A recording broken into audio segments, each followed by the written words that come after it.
다시 돌아왔는데요. 출애굽기 36장부터 39장까지는 성막을 어떻게 만들었는지 이것을 말씀합니다. 그리고 40장에서 성막을 다 만들고 봉헌하는 내용으로 출애굽기가 마감을 합니다. 그래서 사실상 출애굽기가 다 끝났다고 보면 되겠습니다. 오늘 본문 보고 이제 다음 시간에 40장 마지막 장을 보려고 합니다. 왜냐하면 36장부터 39장까지는 이미 우리가 성막, 법궤, 떡상, 거기 진설병 다 이미 생각했던 말씀을 그대로 만들었다 하는 걸로 되어 있기 때문에 이미 강해가 끝난 것입니다. 그래서 이제 마지막 만들고 어떻게 봉헌을 했는지 봉헌하는 내용만 보고 출애굽기 강해를 끝내고 그 다음에 이제 어떤 성경을 볼까 많이 기도했는데 레위기를 보려고 오래전부터 준비를 했는데 제 마음 가운데 성령님이 아직은 때가 아니다. 그래서 뛰어넘어서 신명기 강해, 구약의 복음서라고 할 수 있는 신명기를 주일날 강해 말씀으로 나누려고 합니다. 오늘 이 말씀을 한마디로 이제 설명을 한다면 성막을 만드는데 다 자원해서 헌신하는 사람들로 말미암아 만들어졌다. 내용이 그렇습니다. 이 말씀을 이제 어떻게 설명할 수 있느냐면 주님의 일은 자원해서 봉사하는 사람들로 말미암아 주님의 일이 이루어진다 하는 것을 말씀하고 있는 거죠. 지금까지 역사가 다 그렇습니다.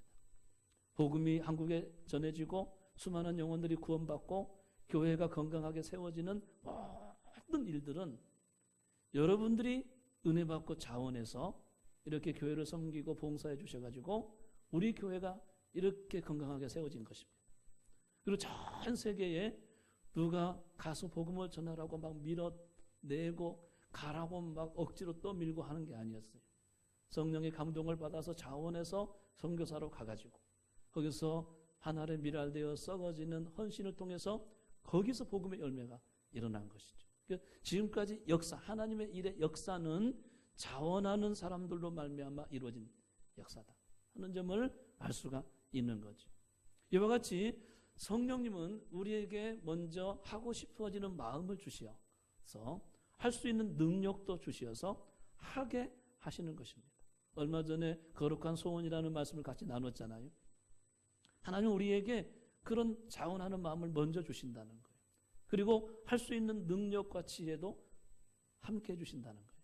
그리고는 우리가 순종해 나갔을 때 성령님은 역사하셔서 하나님의 일들이 이루어진다. 성막이 만들어지는 과정을 그렇게 설명했어요. 그 일을 하려고 마음에 원하는 자가 왔다. 2절 보니까 그렇게 했어요. 그 일을 하려고 마음에 원하는 자가 몸을 들이기 위해서 성막 나도 지을 수 있어요. 나도 망치 가지고 못 박을 수 있어요. 하고 다 마음에 원하는 자가 그 일을 하려고 부르심을 받아서 왔다. 2절에 그렇게 말씀했어요. 또 특별한 사람 부살렐과 오홀리압 우리가 이미 생각했잖아요. 그 두 분에게는 특별한 성령의 기름 부으심이 있어가지고 지혜와 총명과 지식으로 넘치게 해서 성소의 모든 기구를 만드는데 충분한 능력을 그들에게 주셨다고 이미 말씀하신 거죠. 그리고 3절에 보니까 백성들이 아침마다 연하여서 자원하는 예물을 가져온 거예요. 누가 막 내라고 강요하지도 않았던 거죠. 성소에 이런 헝겊이 필요하다, 이런 실이 필요하다, 이런 금과 은이 필요하다 하면 자원해서 아침마다 연하여서 줄을 서가지고 쭉 줄 서가지고 그것을 바치려고 서 있는 그 모습이 연상이 되는 거죠. 그것이 하루아침만 끝나는 게 아니고 아침마다 연하여서 계속 되니까 쓰고도 남음이 있을 정도로 자원하는 예물이 많았다는 것을 말씀했어요. 너무 많아가지고 이제 그만 가져와라 할 정도로 쓰기에 넉넉하고 남음이 되었다. 7절에 그런 결론을 말씀하죠. 쓰기에 넉넉해서 남음이 되었다. 한번 우리도 해볼까요? 넉넉하여 남음이 되었다. 하나님의 역사는 이런 것 같아요. 우리가 자원해서 무슨 일을 하게 되면 쓰기에 넉넉하여 남음이 되는 거죠. 우리 청년부가 지난번에 후원을 요청하는 공연을 했잖아요. 얼마나 웃었는지 몰라요. 버스킹을 한다고 저한테 목사 우리가 버스킹 할 거예요. 그 버스킹이라는 것은 길거리 공연을 해가지고 한 푼 주십시오 이런 거거든요. 여러분 알죠? 외국 나가면 막 뭐 바이올린 하고 막 쇼하고 해가지고 동전 던져주면 그거 먹고 사는 사람 있잖아요. 길거리 공연. 거기서 이제 캐스팅돼가지고 배우도 되고 막 그러는 거거든요. 버스킹을 하겠다는 거예요. 왜 그러는데 후원을 받아야 되는데 방법이 없다는 거예요. 어필을 해야 되는데 방법이 없다. 그래서 제가 버스킹이라고 하지 말고 다른 방법으로 해라. 그래서 했더니 그런 공연을 만들어낸 거예요. 근데 여러분 후원을 해주셨는데 저도 깜짝 놀랐어요. 한 20만 원쯤 해주시겠지. 그랬어요. 그런데 예배 끝나고 얼마나 성도들이 후원했니? 그랬더니 95만 원 정도 했어요. 쓰고도 남아요. 쓰고도 남는 거죠. 자원해서 하게 되면 이와 같은 역사가 있게 돼요. 넉넉하여 남음이 되는 거죠. 목사님 어떻게 할까요? 유초등부 이렇게 후원할까요? 막 그러는 청년들이 이제 여유가 생겼어. 유초등부 뭐 후원할까요? 막 그러는 거. 유초등부는 또 누군가 후원할 거야. 청년부 앞으로 활동해야지. 너희들 또 손 벌리면 안 되잖아. 앞으로 계속 활동을 해야지. 기도해. 그랬더니 예, 알겠어요. 그러더니 이번에 회비를 또 걷는데 난 회비 안 걷는 줄 알았어요. 회비 얼마나 걷는데 1인당 2만 원 내라고 막 또 광고를 내더라고. 그러니까 청년들이 그냥 후원만 받고 자기들은 헌신 안 하려고 하는 마음이 아니었던 거예요. 스스로도 최선을 다해서 하면서 이렇게 성도들의 사랑과 후원을 받기를 원했던 거죠. 이런 자원하는 마음들이 있게 되니까 모든 성도가 공감해주고 남음이 되었다는 거예요. 저는 이 본문을 통해서 보면 주의 일은 이렇게 되는 것이구나. 이렇게 되는 것이구나. 그 일을 하려고 마음에 원하는 자가 오는 것이고 예물도 자원하는 예물을 드리니까 넉넉해서 남음이 되는 것이고 주님의 일은 이렇게 되는 것이구나. 그래서 오늘 이 말씀을 제가 깊이 묵상하면서 한 단어 키워드를 잡았어요. 자원. 주의 일을 자원하라 하는 이 제목을 잡고 이 말씀을 통해서 같이 좀 나누고 싶어요. 그렇다면 성경적인 그런 신뢰와 우리의 자신들의 모든 현장을 보면서 느끼는 것은 우리가 어떤 일을 자원하게 되잖아요. 그러면 세 가지 면에서 큰 힘이 나타나요. 학생들도 청년들도 우리 장년부들도 인생을 살아갈 때 억지로 떠밀려서 하기보다는 내가 스스로 알아서 하게 되면 놀라운 역사가 나타나요. 오늘 예배에 나오셨는데 막 아내가 나가라고 강요하고 엄마 아빠가 나가라고 강요해서 여기 오신 분이 있다면 조금 떨어진 거예요. 근데 내가 가고 싶어가지고 자원해서 예배 나오잖아요. 기도할 때도 누가 하라고 막 목사님 기도하라고 해가지고 하는 것보다도 내가 기도해야 돼. 기도한 시간은 새벽 기도 시간밖에 없어. 하고 내가 자원해서 기도하게 되잖아요. 놀라운 역사가 결과가 비교 자체가 안 될 만큼 놀라운 결과가 나타나요. 그러면 어떤 면에서 놀라운 결과가 오는가? 먼저는 내 안에 있는 잠재력이 나타나기 시작해요. 출애굽기 35장 21절에 보게 되면 감동을 받은 모든 자와 마음에 자원하는 모든 자가 왔다. 이렇게 감동과 자원을 같이 쓰고 있어요. 감동을 받았다는 말은 무슨 말인가 하면 하나님의 은혜를 받았다는 거예요. 그래서 고무된 마음이 되는 거죠. 은혜를 받았다는 거죠. 여러분, 우리 마음에 언제 감동을 받는가? 하나님의 은혜를 받으면 감동이 오는 거예요. 그러면서 일이 시작되는 거죠. 그리고 감동을 받으면 어떤 일이 오게 됩니까? 내가 스스로 알아서 하는 자원하는 마음이 내 안에서 발생하기 시작해요. 이 감동과 자원은 히브리어로 감동이라는 말은 나샤라는 단어, 나샤. 이것은 하나님의 은혜가 내게 임했다. 그런 의미예요. 그리고 자원이라는 말은 나다부, 이 어근이 비슷해요. 나다부라고 하는 이 단어는 기꺼이 한다. 자발적으로 한다. 아낌없이 드린다. 그런 의미가 있어요. 누가 시켜서 하는 게 아니고 기꺼이 한다는 거예요. 자발적으로 한다는 거죠. 이게 자원이라는 의미예요. 그래서 우리 예수 믿는 저와 여러분들에게는 우리 마음에 하나님의 감동도 있고 내가 원하는 자원하는 마음도 함께 플러스가 되는 거예요. 하나님의 감동과 내가 원하는 자원하는 마음과 딱 연합이 되니까 엄청난 에너지가 나오는 거죠. 그래서 일반 사람들은 하나님의 감동은 없어. 예수 안 믿는 사람들은 하나님의 감동과 은혜는 없는 거죠. 스스로 알아서 하는 마음만 있는 거죠. 근데 저와 여러분들에게는 플러스 알파가 있어. 하나님의 은혜가 있어요. 하나님의 성령의 감동하심이 있어요. 그 힘과 내가 원하는 자원하는 마음과 연합이 되니까 내 안에 숨겨진 잠재력이 엄청난 에너지가 표출되는 거죠. 이것이 어떤 의미로 설명할 수 있느냐면 다윗이 골리앗과 싸울 때 모습이라고 생각하면 틀림이 없어요. 여러분, 엄청난 이 장수, 블레셋 군대 장수지요. 그가 싸움을 돋구기 위해서 40일 동안 나와가지고 나와라 나와라 해도 아무도 이스라엘 군대가 나가는 사람이 없었어요. 그런데 어린 소년 다윗이 내가 싸우러 나가겠습니다. 다윗이 누가 시켜서 갔습니까? 아니에요. 형들이 네가 나가 하고 막 밀어냈습니까? 아닙니다. 왕이 명령해가지고 네가 나가라 그렇게 했습니까? 전혀 아닙니다. 다윗이 성령의 감동을 받아가지고 하나님의 은혜가 그에게 임하니까 제가 나가서 싸우겠습니다. 자원해가지고 그 골리앗 앞에 나가겠다고 하는 거예요. 그때 형들이 나와가지고 다윗을 막 야단을 치는데 제가 사무엘상 16장 17장을 보니까 대략 이런 거예요. 형들이 엘리압이 큰형이 뭐라고 했냐면 너 그만 떨지 마. 너 건방 떨지 마 임마. 빨리 돌아가. 그렇게 야단을 쳤어요. 다윗을. 네가 여기가 어디라고 네가 여기서 싸운다고 그렇게 교만 떨고 있어 하고 형들이 나가지 말라고 방해해요. 왕에게 다윗이 하소연을 했어요. 제가 가서 싸우겠습니다 했더니 왕도 너는 싸울 수 없다. 저 있는 장수는 어려서부터 장수이고 너는 지금 소년에 불과하다. 싸움이 안 되는 싸움이야. 쉽게 말해서 축구를 하는데 프로축구와 아마추어 축구를 하는 것이랑 다름이 없어. 게임이 안 되는 거야. 또 치고받고 싸우는데 어른과 아이의 싸움이야. 너는 싸울 수가 없는 나이야. 안 돼. 왕이 반대했어요. 그런데 다윗이 제가 나가서 싸우겠습니다. 제가 아버지 양을 지킬 때 사자나 곰이 오면 사자나 곰도 물리쳤습니다.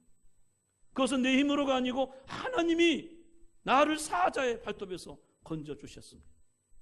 제가 가서 싸우겠습니다. 저를 보내주세요. 제가 가겠습니다. 다윗이 자원했습니까? 시켜서 갔습니까? 자원해서 가는 겁니다. 알아서 가는 겁니다. 그 안에는 어떤 배경이 있습니까? 하나님의 감동이 있습니다. 하나님의 은혜가 있습니다. 무슨 말인지 아시겠죠? 그냥 배짱을 튕기고 혼자 나가는 게 아니었어요. 하나님의 감동이 그 안에 있는 거죠. 그리고 자원해서 가겠다는 마음이 있게 되니까 거기에 다윗에게 엄청난 시너지가 일어나는 것입니다. 엄청난 에너지, 잠재력이 발생하는 이 잠재력을 제가 국어사전을 찾아봤더니 무슨 말이냐면 평소에는 나타나지 않는 거예요. 겉으로는 나타나지 않는데 어느 순간에 내 안에 숨겨진 에너지가, 숨겨진 힘이 크게 발산되는 것이 잠재력이다 하는 그런 거예요. 여러분들 안에는 모두 숨겨진 잠재력이 있는 분들이에요. 평소에는 나타나지 않아요.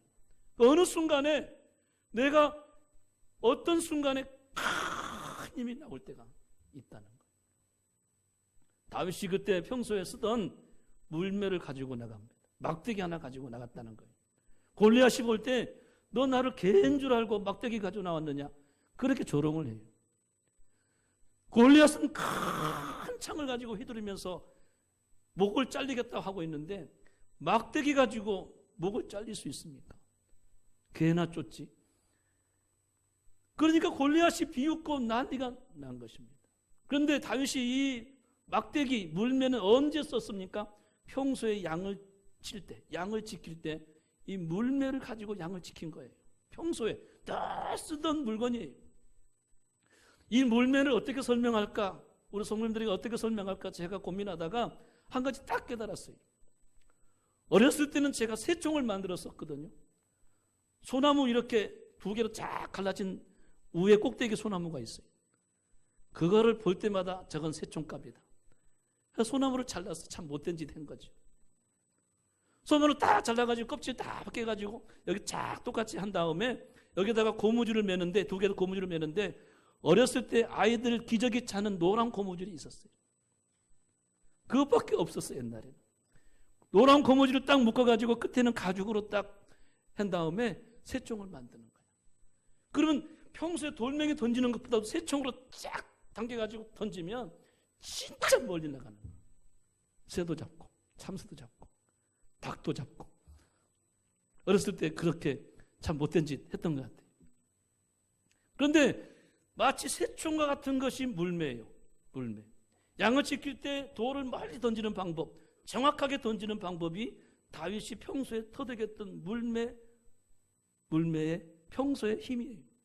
그러나 또 싸우기 위해서 다른 것 가지고 나가지 않았어요. 호주머니에 조약돌 한 5개, 그리고 막대기 물매 하나 들고 야! 나가 싸우는 거예요. 그날의 물매에다 돌을 끼워놓고 다윗이 던지는데, 평소에 던지는 힘보다도 제가 성경은 나오지 않았지만 몇십 배 세게 돌멩이가 날아가는 거예요.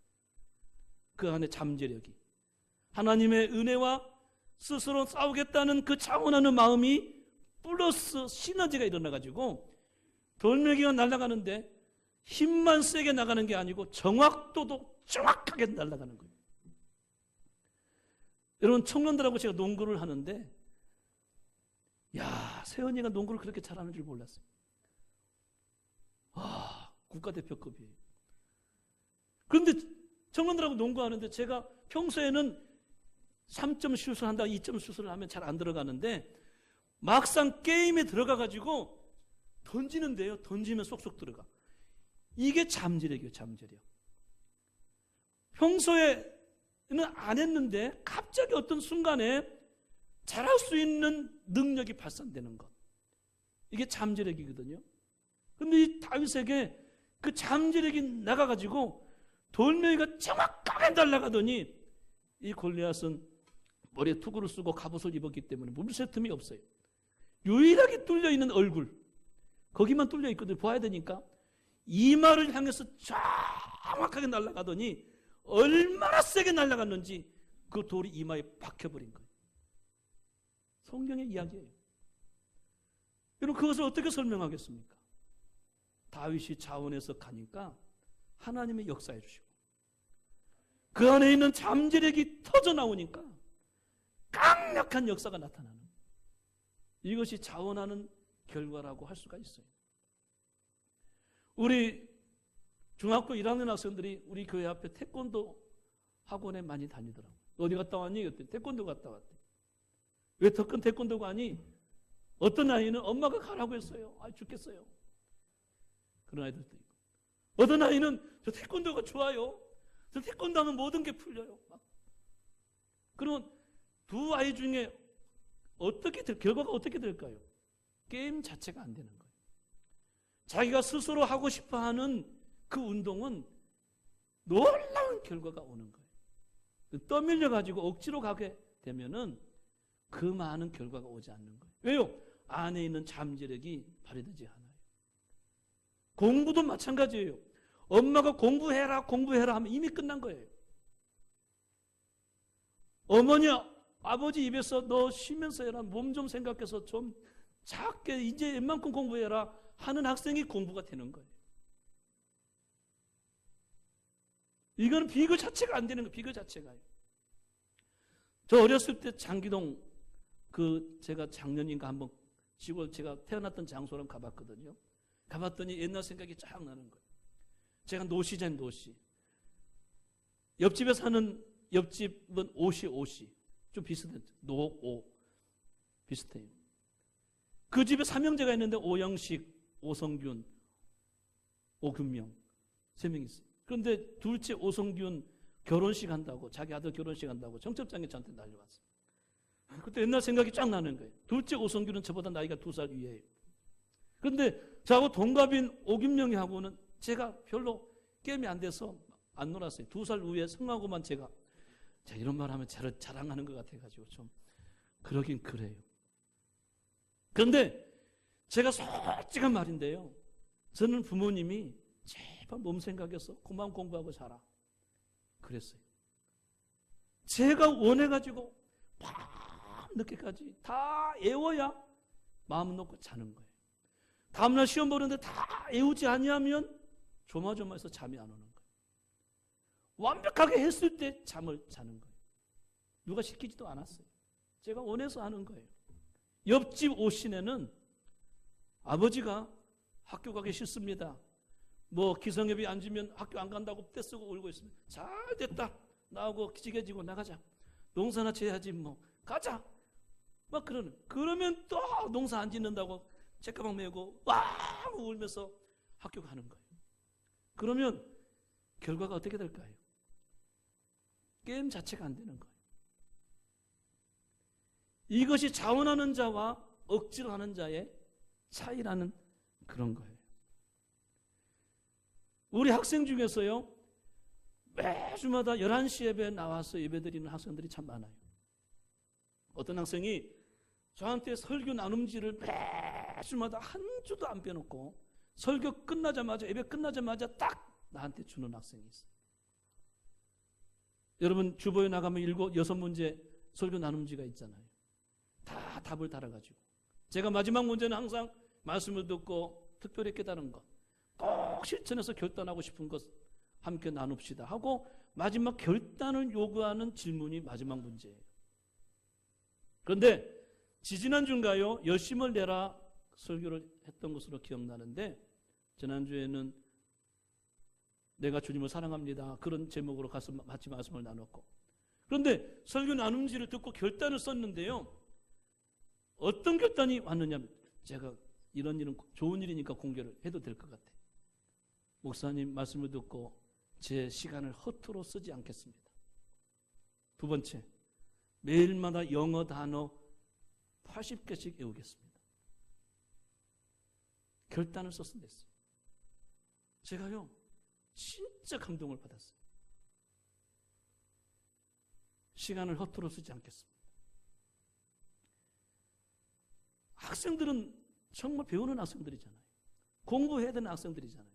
설교 듣고 결단을 했는데 매일마다 영어 단어 80개씩 외우겠습니다. 그랬어요. 그가 실천하든지 안 하든지 그 마음에 이런 마음이 들어왔다는 거, 자원하는 마음이 들어왔다는 것은 놀라운 일이 아닐 수가 없어요. 실천하면 그 안에는 잠재력이 발휘돼 가지고 영어에 능통한 사람이 될 줄로 믿습니다. 그게 자원자예요, 자원자. 조영기 목사님은 영어 사전을 화장실 가서 한 페이지씩 외웠대요. 그리고 씹어서 먹었대요. 그러니까 조영기 목사님이 영어를 가지고 설교하는 목사님이 되신 거예요. 뭔가 하고자 하는 열정이 타오르면, 그 안에 자원하는 마음이 오기 시작하면 숨겨진 에너지가 나온다니까요. 이것이 성령 받은 우리의 마음인 것을 믿으시기 바랍니다. 두 번째는요, 우리가 자원하게 되면 다른 사람에게까지 영향력을 끼쳐요. 한번 따라 합시다. 내가 자원하면 다른 사람에게까지 영향력을 끼친다.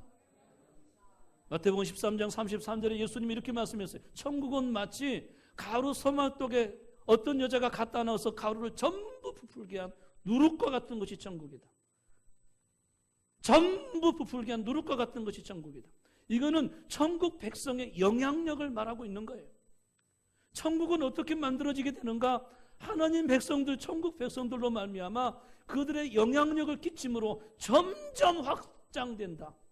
땅 끝까지 확장된다 하는 것을 예수님은 그렇게 설명을 하신 거예요. 그러므로 성령 받은 우리들, 예수 안에 있는 우리들도 다른 사람에게 영향력을 끼칠 수 있는 능력이 우리 안에 있는, 왜요? 천국이 우리 안에 왔다. 그 원리가, 그 능력이 우리 안에 왔다는 거예요. 그래서 오늘 본문에 보니까 사람들이 아침마다 자원하는 예물을 가져오니까 다른 사람도 영향을 받아가지고 연하여서 줄을 서가지고 계속 예물을 가져오는 거예요. 이것이 다른 사람에게 선한 영향력을 끼치는 하나의 모습이라고 할 수가 있습니다. 우리나라가 IMF 때 금 모으기 운동을 했어요. 그때 제가 생각한데 사람들이 줄 서가지고 장롱 속에 있는 금을 다 꺼내가지고 나왔어요. 자발적으로 국가 살리겠다는 거지. 민족의 어려움을 같이 동참하겠다는 거예요. 아니었어요? 그래서 너도 나도 저는 금이 없어서 못 가지고 나갔어요. 다 금 모으기 운동할 때 자발적으로 줄 서가지고 나온 그 모습이라고 생각하면 틀림이 없어요. 오늘 본문에 성막을 짓는데 당시 이스라엘 백성들이 아침마다 연하여서 계속 자원하는 예물을 가져왔다는 거예요. 그것은 시너지. 내가 한 명이 자원하니까 다른 사람도 같이 자원해서 함께 오는 그런 일들이 만들어졌다는 것을 의미해 주고 있는 거예요. 줄 서가지고 금모으기 운동에 동참하는 것처럼. 옛날에 우리나라 속담에 이런 속담이 있어요. 남이 구덕지고 장에 가면 나도 구덕지고 장에 간다. 저 사람 구덕지고 장에 가네. 나도 뭐 살 것도 없는데 따라가서 장에 가네. 요즘 말로 말하면 옆집 아줌마가 슈퍼마트에 가니까 나도 마트에 가는, 나도 가야 될 것만 같은 마음이 와가지고 나도 함께 가요. 마트에 함께 가요. 가는 모습과 같다는 거예요. 이와 같이 여러분, 사람은 기본적으로 다른 사람에게 영향을 주기도 하고 영향을 받기도 하는 게 인간 사회의 모습이라고 할 수가 있어요.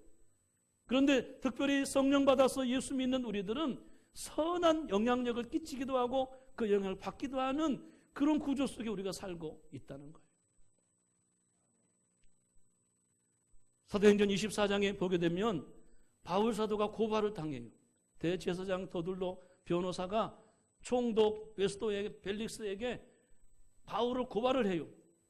이 사람을 죽여주십시오.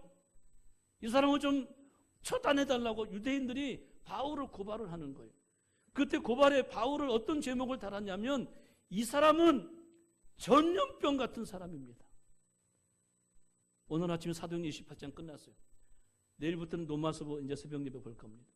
24장에 변호사 더둘로가 바울을 고발하는데 이 사람은 전염병 같은 사람입니다. 나사렛 이단의 괴수 우두머리입니다.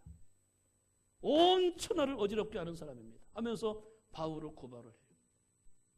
그 내용 가운데 우리가 주목할 말이 무슨 말이냐? 이 사람은 전염병 같은 사람입니다.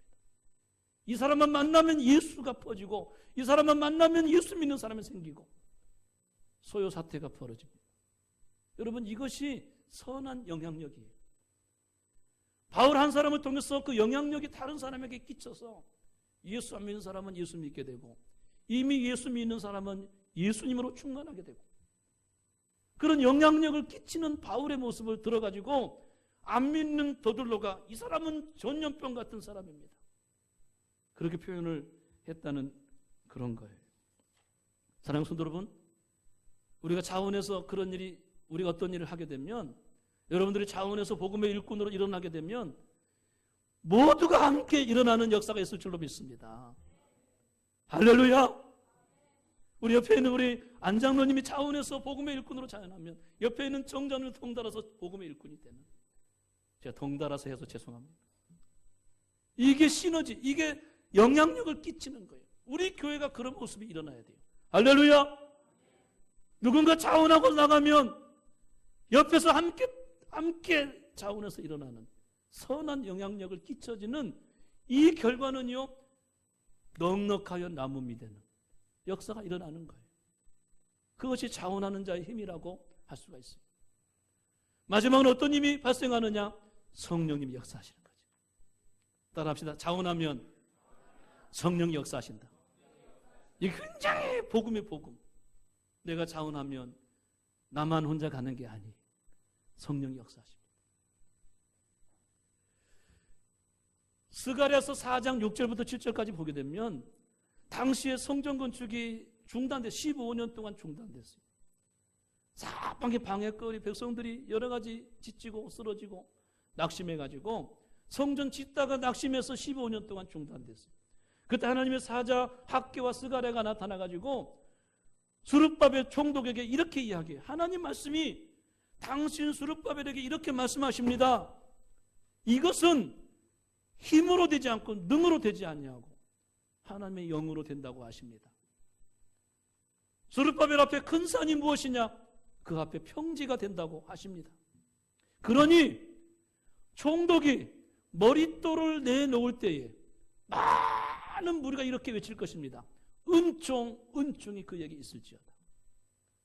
그가 전을 시작하는 지대를 놓았은즉 그 손으로 기필코 마친다고 하십니다. 그 말씀이 스가랴 4장 6절부터 8절까지 내용의 말씀이에요. 이 말은 무슨 말인가? 하나님이 하신다는 거예요. 어떨 때 하나님이 하시는가? 스룹바벨이 머릿돌을 갖다 내놓을 때 은총이 그에게 있을지어다. 순종하게 될 때, 다시 시작하게 될 때, 자원에서 내가 나갈 때 하나님의 은총이 그에게 임한다는 거예요. 힘으로 되지 않고 능으로 되지 않고 하나님의 신으로 된다는 거예요. 여러분, 우리 교회 헌당도 우리가 순종하면 하나님 역사하시는 거예요. 시작하면 되는 줄로 믿습니다. 시작하면 되는 거예요. 누군가 한 명이 시작하면 모두가 역사하시는데 누가 역사하시는가? 성령이 역사하시는 거예요. 나의 영으로 되느니라. 여러분, 성경 이게 복음이에요. 복음. 인간에게 가장 기쁜 소식이에요. 나는 순종하면 하나님이 역사하시는 거예요. 따라합시다. 나는 순종하면 하나님이 역사하신다. 자원하면 이런 결과가 온다는 겁니다. 사랑하는 성도 여러분, 오늘 말씀에 보니까 성막은요 다 헌신을 자원했던 사람들로 말미암아 성막이 완성되는, 이것을 성경에서 말씀하고 있는 거예요. 제가 상주에 있는 열방센터 학생들 수련회 장소였었죠. 거기 가면요 약 4,5천 명 이렇게 앉을 수 있는 대강당이 있어요. 엄청난 건물이죠. 그 인원을 수용할 수 있는 숙소동, 식당, 부대시설이 다 있어요. 엄청난 땅에 그 건물들이 들어선 거예요. 제가 저기 가서 깜짝 놀랐는데요, 그것은 돈을 가지고 시작하지 아니했고 선교에 대한 열정을 가지고 있으니까, 온 세계 열방을 품고 미전도 종족에 대한 열방을 향한 그 하나님 마음을 갖고 있으니까 하나님이 해주신 일이라는 거예요. 땅도 누가 기증하고 건물도 빚도 하나도 없이 누가 와서 느헤미야 같이 누가 와가지고 이만큼 짓고 가면 또 다른 사람이 와가지고 이만큼 짓고 가고, 또 다른 교사 와가지고 이만큼 짓고 가고, 다 자원자가 와가지고 그 엄청난 사역을 이루었는데 하나의 빚도 없이 그 일이 맞춰졌다는 거예요. 하나님 앞에 거룩한 마음을 갖기만 하면 하나님 역사하시는 거죠.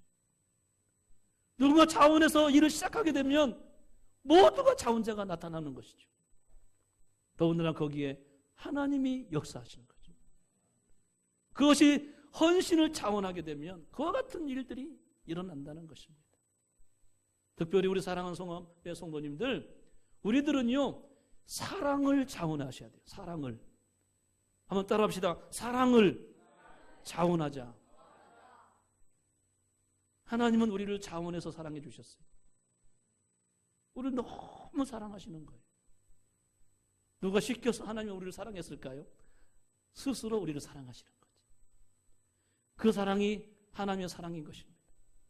그 성경에서는 뭐라고 했냐면요, 사랑은 성령의 열매다. 다 같이, 사랑은 성령의 열매다. 성령 받은 사람은 무슨 의미를 가지고 있느냐? 하나님의 사랑이 왔다는 거예요. 성령의 열매가 있다는 거예요. 십자가 사랑을 깨달았다는 거예요. 그것이 성령 받은 증거이고, 성령을 받았다는 것은 하나님의 마음이 우리에게 부어졌다는 거예요. 그래서 성령의 열매가 사랑이다, 이렇게 말씀했어요. 우리 그리스도인들은 육체적인 사랑을 뛰어넘어야 돼요. 육체적인 사랑은 헬라어로 에로스라고, 에로스, 남녀간의 사랑을 에로스라고 말하는, 이게 육체적인 사랑입니다. 육체적인 사랑은요 어떤 사랑인가? 이해관계 때문에 사랑하는 것을 말합니다. 뭔가 둘 간에 이해관계가 있기 때문에 결혼도 하고 서로 사랑하고 가정을 꾸미고 사랑하는 거예요. 그 이해관계가 끝나버리면, 요즘에 제가 방송 보니까 졸혼, 휴혼 막 그럽니다. 졸혼이 뭔가 봤더니 혼인을 졸업하겠다는 거예요.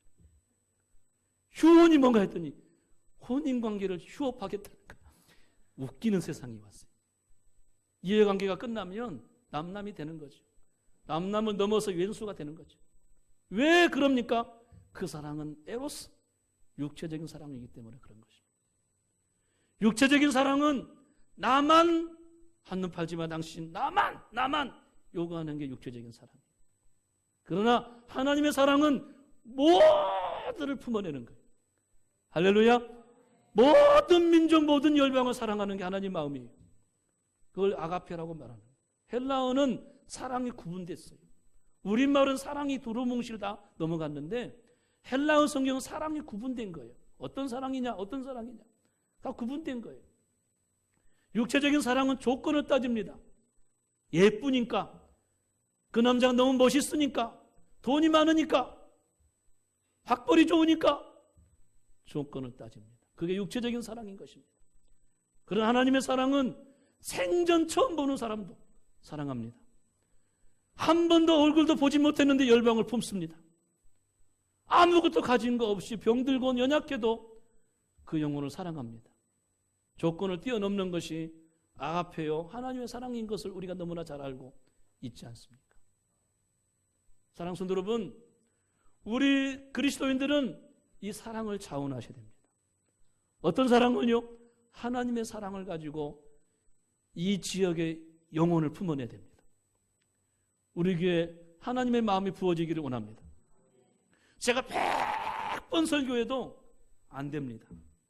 하나님의 마음이 여러분들에게 부어져야 됩니다. 하나님의 사랑이 우리에게 마음에 부어져야 이 영혼을 품어내는 것입니다. 열방을 품어내고 기도하는 것입니다. 박현빈 씨가 노래하는 샤방샤방, 어느 날 갑자기 길거리에 가는데 그 노래가 나왔어요. 제 머릿속에 쫙 꽂혔어요. 아주 멋진 노래더만요.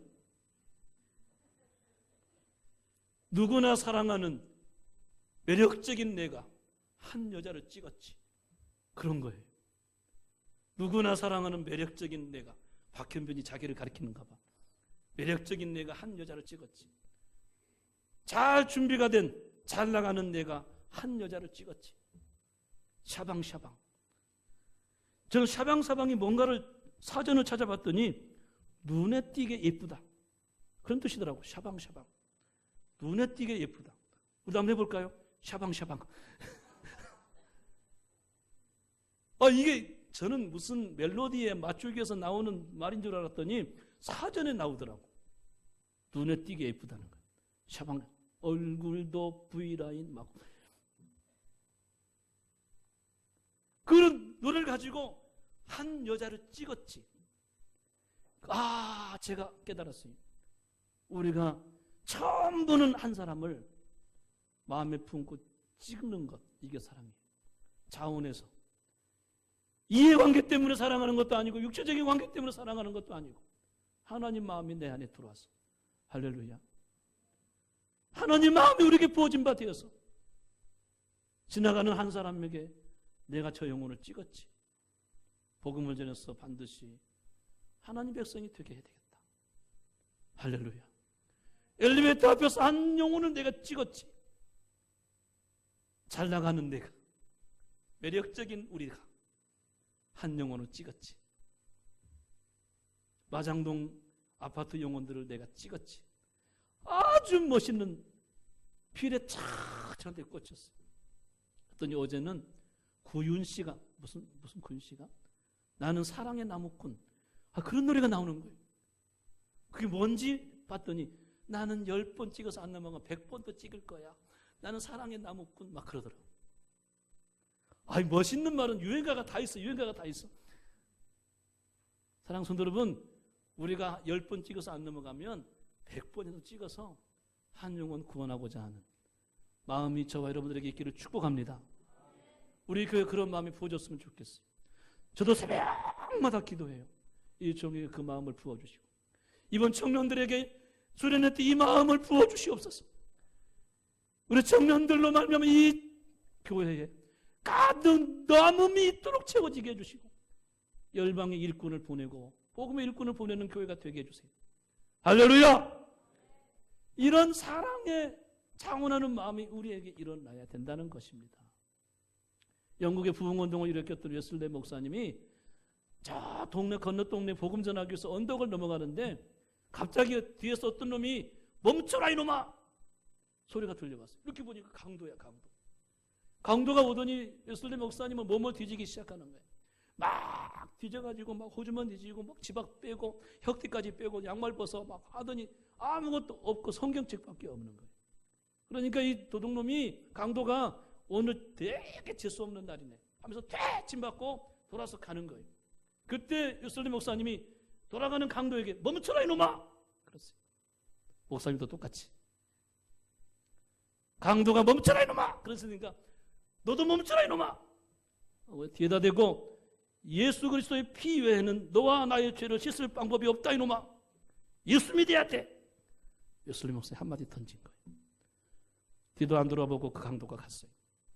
예술대 목사님의 간증에 의하면 10년 후에 어느 도시에 부흥회를 갔는데 그때 그 강도가 그 교회에 큰 일꾼이 되어서 기둥같이 쓰임받은 일꾼이 되어서 그 교회를 섬기고 있더라는 거예요. 예술대 목사를 만나지 부둥켜 안고 엉엉 울면서 그날 되게 재수 없는 날이라고 저는 했는데 그날 저는 가장 재수 있는 날이 되어서 목사님 말씀에 예수 그리스도의 피 외에는 우리 죄를 씻을 길이 없는 것을 깨달았습니다.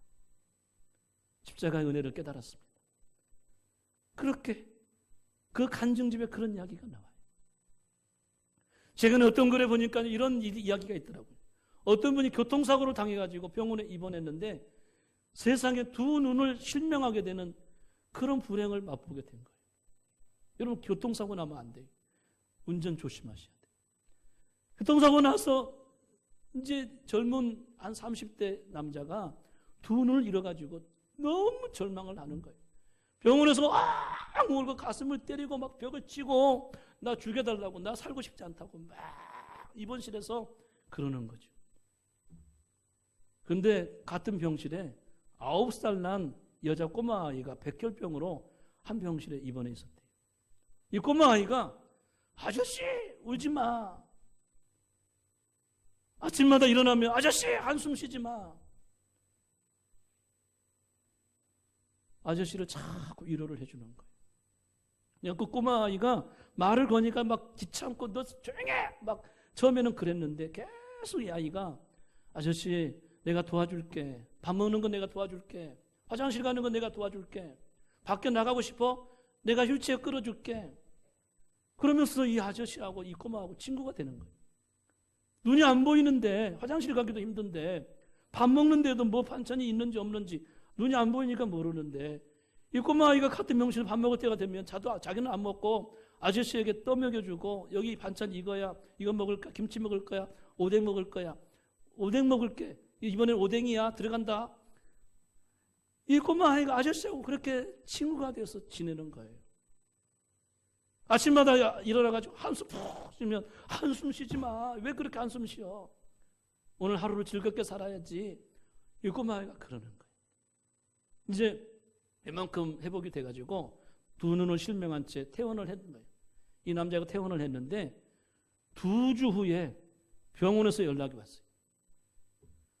당신에게 안구 기증자가 생겼습니다. 눈을 수술해서 시력을 회복하시기 바랍니다. 그 기증자가 누굽니까? 같이 병실에 입원했던 그 꼬마가 이틀 전에 백혈병으로 세상을 떠났습니다.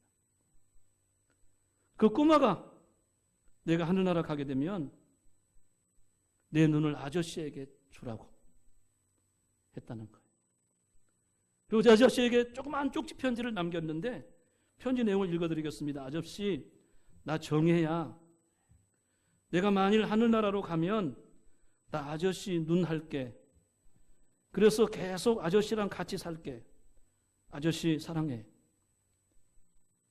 이런 쪽지글을 남기고 이 아이가 하늘나라로 갔다는 거예요. 저는 정말 영특한 아이구나. 아마 하늘나라에서 필요하니까 먼저 데려가셨나 보다. 그런 생각이 들어요. 실화입니다. 실화. 실제 있는 이야기입니다. 그 아이에게 어떻게 이런 마음이 생길 수 있을까? 그 마음에 하나님의 사랑이 부어진 거죠. 사랑하는 성도 여러분, 사랑은 자유입니다. 누구든지 사랑할 수 있는 것입니다. 육체적인 사랑이 아닌 하나님의 사랑으로 사랑하면 모두가 좋아하는 것입니다. 할렐루야. 우리 교회가 이 지역을 품고 민족을 품고 제발 우리들은 저 촛불 든 놈, 나쁜 놈, 이 태극기 든 놈, 나쁜 놈 그렇게 하지 맙시다. 다 품어야 됩니다. 할렐루야. 한 민족으로 품어내야 됩니다. 이렇게 가다가는 큰일 납니다. 큰일 납니다. 어떤 결과가 와도 폭동이 일어나고 혁명이 일어나고 큰 문제가 발생합니다. 이렇게 가면 안 됩니다. 사랑으로 나라가 하나가 돼야 됩니다. 그렇게 되도록 기도하십시다.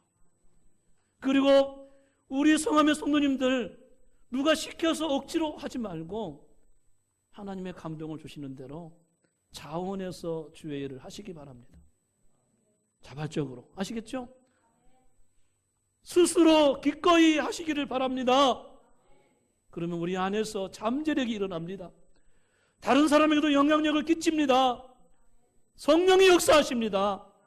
더 중요한 결과는 넉넉하여 남음이 있더라. 우리가 이런 기적이 일어났으면 좋겠습니다. 따라합시다. 넉넉하여 남음이 있더라. 우리가 일어나야 되겠죠? 여러분 가정도 일어나야 되겠죠? 자원해서 공부하면 됩니다. 학생들. 청년들이 자발적으로 시작하면 됩니다. 우리 성함교회가 자발적으로 일어나면 됩니다. 할렐루야. 우리 옆에 분하고 한번 인사하고 말씀하십시다. 자원합시다. 할렐루야.